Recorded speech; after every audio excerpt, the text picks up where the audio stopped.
해양수산부는 지난 15일 동중국해에서 발생한 유조선 상치 SANCHI 호 침몰 사고와 관련해 국내 연안 오염 가능성은 희박하다고 밝혔다. 해수부는 상치호 적재화물, 연료유로 인해 국내 연안의 오염이 발생할 가능성은 현재로서는 희박한 것으로 전망된다고 설명했다. 콘덴세이트는 강한 휘발성 물질로 응축된 상태에서 외부로 유출될 경우 대부분 증발함으로 해수 오염 유발 가능성이 매우 작다.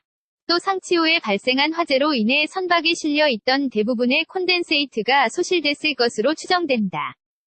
당국은 연료유가 대량 유출될 가능성을 염두에 두고 대비했으나 침몰 당시 큰 폭발이 없어 연료유가 대량 유출되는 사태는 없었던 것으로 파악했다. 연료유의 대부분을 차지하는 벙커시 유는 유동점이 15로 침몰해역의 수심 11. 0과 낮은 수온 등을 고려하면 굳어져 있을 가능성이 크다는 설명이다.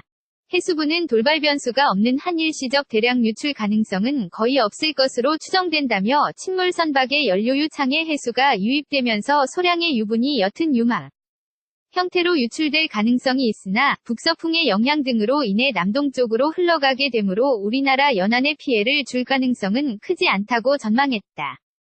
사진 출처 EPA 연합뉴스 해양수산부는 지난 15일 동중국해에서 발생한 유조선 상치 SANCHI 호 침몰 사고와 관련해 국내 연안 오염 가능성은 희박하다고 밝혔다. 해수부는 상치호 적재화물, 연료유로 인해 국내 연안의 오염이 발생할 가능성은 현재로서는 희박한 것으로 전망된다고 설명했다. 콘덴세이트는 강한 휘발성 물질로 응축된 상태에서 외부로 유출될 경우 대부분 증발함으로 해수 오염 유발 가능성이 매우 작다.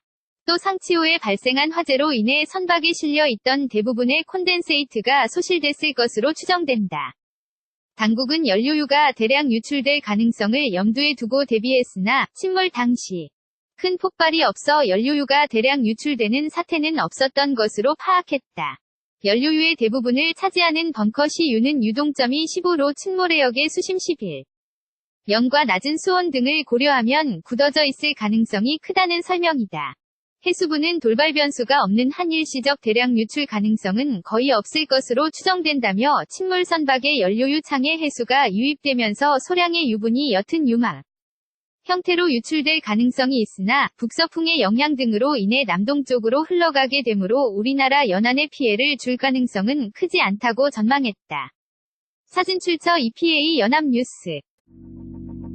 Let it go.